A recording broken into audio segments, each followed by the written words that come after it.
नमस्कार. मी सूरज वळे, संचालक संजीवनी योग चिकित्सा केंद्र.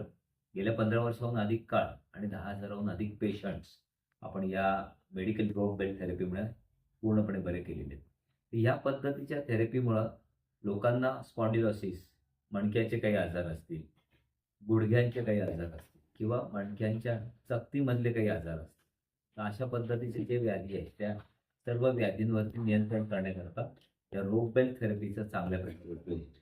या रोग बेल्ट थेरपीच्या पद्धतीमध्ये जर आपण पाहिलं, तर संपूर्ण माणसाच्या शरीराच्या मस्क्युलोस्केलेटल म्हणजे स्नायू आणि अस्थिसंस्थेमध्ये जे काही आजार होतात, तर त्या आजारांवरती आपण कुठलं नियंत्रण रोग बेल्ट थेरपीने मिळवू शकतो. तर ह्यामध्ये मी दाखवण्याचा प्रयत्न करतोय. सुरुवातीला आपण या पूर्णपणे मानवी पुतळ्याची जी रचना आहे त्यामध्ये बघूया. पाठीचा कणा आपण घेतला, तर त्या पाठीच्या कण्यामध्ये मानेचा भाग 7 मणके, पाठीचा भाग 12 मणके, कमरेचा भाग 5 मणके, त्रिकास्तीचा भाग जो आहे तो 5 मणके आणि परत माकड हाडाचा भाग 4 मणके, असं 33 मणक्यांची माळ आहे. ते यामध्ये आपल्याला ती दुरुस्त करता येते. मानेच्या मणक्यांना जोडलेले जे फरेचेस, स्कॅप्युलाचे बोन आहे, त्याच्यामध्ये फ्रोझन शोल्डर अशा पद्धतीची व्याधी झाली तरी ह्याला आपण नियंत्रण करू शकतो.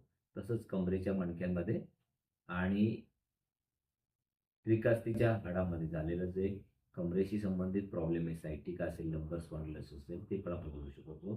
तसेच गुडघेदुखीशी संबंधित जे आहे, पायाला चालण्यामध्ये काही अडचण निर्माण आहे, तर त्या पायाला गुडघ्यामध्ये जे काही व्याधी होतात त्याही आपण या पद्धतीने दुरुस्त करू शकतो.